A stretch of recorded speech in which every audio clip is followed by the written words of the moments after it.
Hello everyone. Today in our video, we will be discussing who angels are. The video offers a captivating journey into the realm of angelic tradition, unveiling various aspects and characteristics of angels across different religious cultures. Starting with their roles in Christianity and Judaism, the video transports viewers through centuries and continents, exploring a myriad of intriguing facts and legends about celestial beings. Delving into diverse perceptions of angels, from their early mentions in the Old Testament to contemporary interpretations in artistic and cultural spheres, the video provides a profound analysis. Audiences learn about different types of angels, their functions, and roles in the world of believers, as well as the ways angels have been depicted in art and literature throughout history. You might all be thinking of angels as elegant beings dressed in pure garments, with white wings and radiant halos. At times, they can administer punishment, while at other times they assist humans. I've always been curious about the nature of angels. I wanted to learn about their origins, their hierarchy, and how they are described in various religions. I wanted to discover famous angels, as well as those whom most people have never heard of. The word angel originates from the ancient Greek word angelos, literally meaning messenger. The interpretation of angelos is also a direct translation of the Hebrew term mal-akh, which simply means messenger without indicating its nature. In the Latin Vulgate, the Latin translation of the Bible from the 4th century, this meaning is bifurcated. When mal-akh or angelos refer to an ordinary human messenger, words like nuntius or legatus are used. But when the word refers to a supernatural being, the word angelus appears. This differentiation was adopted by later popular translations of the Bible, created by early Christian and Jewish exegetes, and eventually by modern scholars. The God of the Old Testament, Yahweh, is surrounded by a host of angelic beings. He is called the Lord of Hosts, and his angelic warriors participate in the battle against the forces of evil, led by Satan, who gradually acquires the traits of the archenemy. Judaism, in turn, adopted the concept of dividing the universe into three realms: heaven, earth, and hell. Heaven symbolizes the heavenly kingdom, populated by God and his angels, while earth symbolizes the material world of humanity, and hell, well, it's hell. The primary role of angels is to bridge the cosmic gap that separates God and humanity. That's why they're called messengers to humanity. They carry a message, bridging two worlds.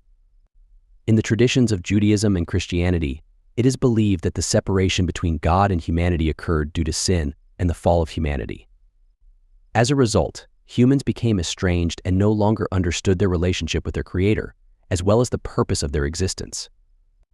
But that's where angels come in. They're able to take on human form, serving as intermediaries between heaven and earth, revealing the divine plan, will, and law. In Judaism, angels are supernatural beings that appear in the Tanakh. The Tanakh is the Hebrew Bible, and the word itself is an acronym composed of the names of its three divisions: Torah, Nevi'im, and Ketuvim. The term Tanakh came into use in the Middle Ages. Angels also appear in rabbinic literature, apocrypha, pseudepigrapha, and traditional Jewish liturgy as representatives of the God of Israel. Angels in Judaism are divided into different hierarchies, and their essence is often associated with fire. The Talmud itself describes their essence as fire. Angels in Judaism should be distinguished from God, as they are strictly subordinate to him. The name of God is the so-called tetragrammaton or tetragram. In Jewish religious and Kabbalistic traditions, it's the four-letter name of the Lord that is not pronounced. It's considered the proper name of God, unlike his other epithet names. The original or true pronunciation of the tetragrammaton is now unknown.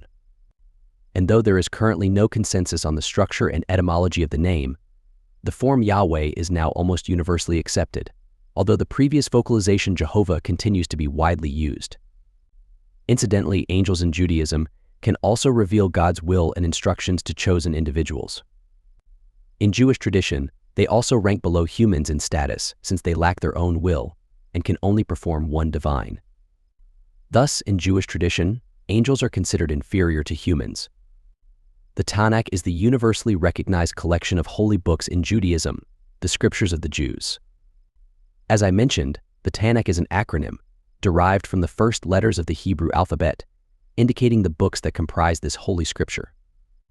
It includes the Torah law, or Pentateuch of Moses Nevi'im, A, Ye, Yurfits or prophetic books, and Ketuvim writings or historical books.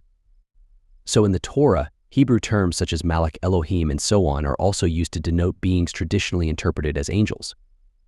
Michael Coogan, a professor of Old Testament at Harvard Divinity School, notes that it is only in later Jewish texts that angels began to signify benevolent semi-divine beings. Before that, they were by no means benevolent. Coogan explains the development of this concept of angels as follows. In the period after the exile of the Jews from Babylon, with the development of explicit monotheism, these divine beings known as the sons of God, who were members of the divine council, were then effectively demoted to what we now know as angels. These creatures are created by God but are immortal, and therefore superior to humans. This concept of angels is best understood as a counterpart to demons.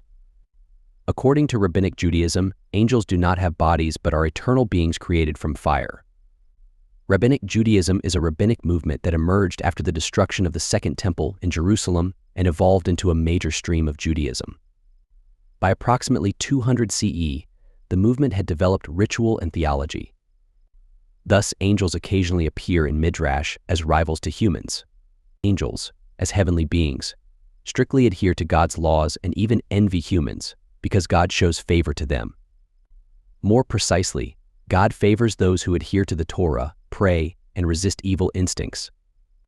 It is to them that God gives preference over the faultless angels. As a result, in Jewish tradition, angels are ranked lower than humans. It is important to note that in Judaism, there is no specific number of angels or names for individual angels, as in Christian traditions. Instead, the idea of angels as spiritual messengers in Judaism is general and abstract, and each angel can perform its duties without a name or individual personality. Sometimes they may not even have a vivid description or specific form. This concept emphasizes the idea that what's important is not the angel itself, but its service to God and His will.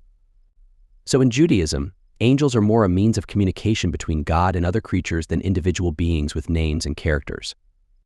In post-biblical Judaism, certain angels gained particular significance and developed unique personalities and roles.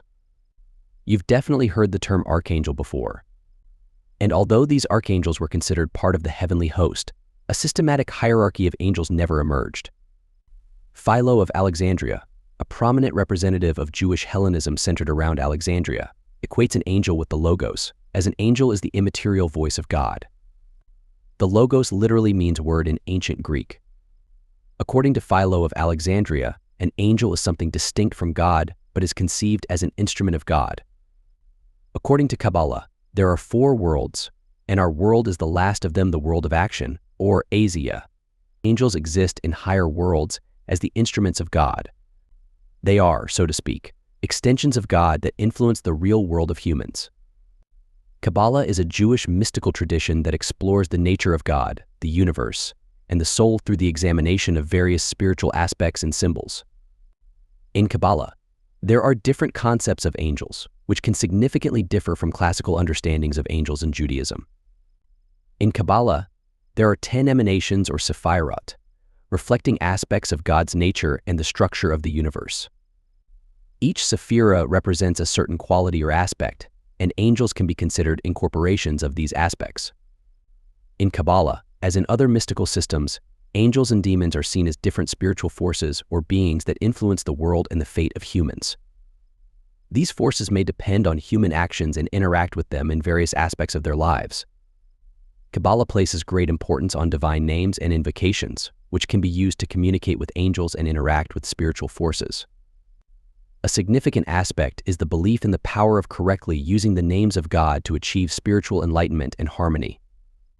Kabbalah divides angels into 2 types: Hyber Pnimi, meaning inner unification, and Hyber Sophi, meaning outer unification. These 2 types of angels reflect the inner and outer aspects of spiritual development. After an angel fulfills its task, it ceases to exist.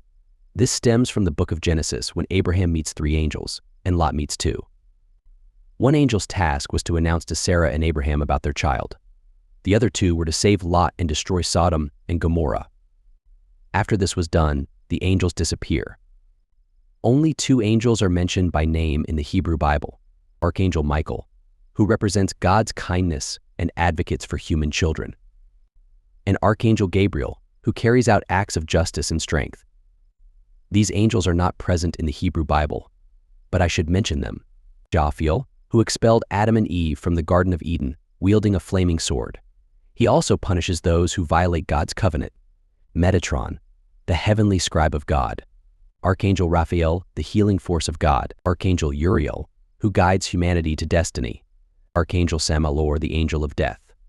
He is also called Malach. And Archangel Sandalphon, who precisely fights against Samael and unites humanity. Well, overall, these angels are just some of many mentioned in various texts and traditions of Judaism. In each tradition, there may be their own beliefs and interpretations of angels. Traditions vary greatly, and each differs slightly from the others. In the early stages, the Christian concept of an angel also characterized the angel as a messenger of God. Later, individual angelic messengers were identified: Gabriel, Michael, Raphael, and Uriel. Then, over a little more than 2 centuries, the image of angels acquired certain characteristics in both theology and art. Ellen Muehlberger argued that in late antiquity, angels were considered among many beings whose main purpose was to protect and guide Christians. In Christian Bibles, angels are also portrayed as spiritual beings who serve as intermediaries between God and humanity. But angels are considered superior to humans. Christians also believe that angels are created beings. In the Old Testament, angels are mentioned as both benevolent and fierce beings, although they are never referred to as demons. In the New Testament, the existence of angels, along with demons, is accepted as natural. Angels are depicted as beings who can intervene in events and intercede for humans.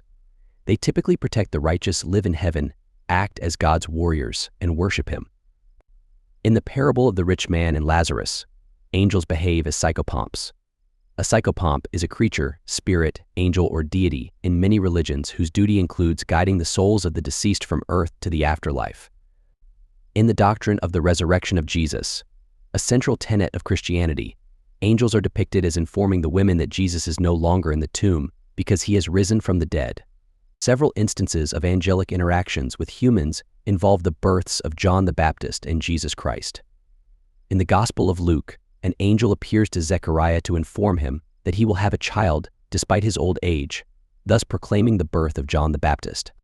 In Luke, Gabriel visits Mary during the Annunciation to predict the birth of Jesus. Again in Luke, an angel comforts Jesus during his agony in the garden. Subsequent interactions occur in the Gospel of Matthew. There, an angel speaks to people near the empty tomb after Jesus' resurrection. Angels also roll away the stone from the tomb where the Son of God was buried. According to the Gospel of Matthew, after Jesus spent 40 days in the desert, it is said, ... the devil left him, and angels came and attended him.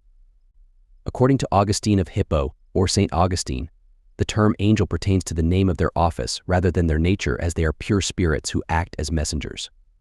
Thus, their nature is spiritual, but being angels is their job, so to speak, something like heavenly office workers. Gregory the theologian believed angels were created as spirits or flames of fire by the late 4th century. Church fathers agreed that there were various categories of angels with corresponding missions and activities assigned to them personally. However, there were some discrepancies regarding the nature of angels. Some argued that angels have physical bodies, while others claimed they were bodiless. Some theologians supposed that angels were not divine beings at all, but were on a subordinate level to the Trinity, God's essence in 3 persons. Thomas Aquinas associates angels with Aristotle's metaphysics. In his view, angels possess more knowledge than humans, but they are not omniscient, as Matthew suggests. Angels are pure spirits, whose lives consist of knowledge and love. Being incorporeal, their knowledge is purely intellectual, as they physically feel nothing. Unlike humans, their knowledge is not acquired from the external world. All their knowledge is received at the moment of their creation. Moreover, they discern truth at a glance without the need for reasoning. They know everything that happens in the external world, but are unaware of secret human thoughts, which depend on human will. They also do not know the future unless revealed by God. According to Thomas Aquinas, angels are the closest beings to God. Therefore, like God, they are pure forms without matter. Each angel is a separate species, to which a unique individual belongs. Angels differ from one another by their unique and unrepeatable form. In other words, form, not matter, is their principle of individuation. The oldest known depiction of angels with wings is found on the prince's sarcophagus, dating back to the time of Theodosius I, discovered near Istanbul in the 1930s. From this period, Christian art predominantly depicts angels with wings, as seen in the mosaic cycle of the Basilica of Santa Maria Maggiore. 4- and 6-winged angels were portrayed as higher ranks of angels, especially cherubim and seraphim. Often only their faces and wings were depicted, without bodies. Such bodiless angels usually appear only in heavenly contexts, unlike angels tasked with missions on earth. They are often encountered in the pendants of church domes or semi-domes. John Chrysostom explained the significance of angelic wings, saying, "They reveal the exalted nature. That is why Gabriel is depicted with wings. It is not because angels actually have wings, but because they leave heavenly heights and their heavenly abode to approach human nature. Therefore, wings are attributed to these powers or beings as an indication of the exalted nature." Regarding attire, angels, especially Archangel Michael, are depicted as military agents of God and appear in late antique military attire. This uniform consists of a tunic to the knees, a breastplate, and greaves. Such basic military attire was depicted in Western art until the Baroque period and continued to appear in Eastern Orthodox icons to this day. Other angels are traditionally portrayed in long robes, and in the late Middle Ages they often wear the deacon's vestment, such as a cope or dalmatic. This costume was often painted on the Archangel Gabriel in Annunciation scenes, as seen in Jan van Eyck's Annunciation. Some types of angels are described as having more unusual or even frightening attributes. In summary, the video provides a comprehensive exploration of angels across different religious traditions, from their origins in ancient texts to their portrayal in contemporary culture. It highlights the multifaceted roles angels play in various belief systems, their significance in shaping religious narratives, and their enduring appeal as symbols of divinity and transcendence. Through captivating visuals and expert insights, the video offers viewers a deeper understanding of the rich and diverse world of angelic lore and spirituality. We encourage you to share your thoughts and opinions on this topic in the comments section below. Don't forget to subscribe to our channel for more insightful content like this. Your support helps us continue creating engaging videos on a wide range of topics. Thank you for watching and being part of our community.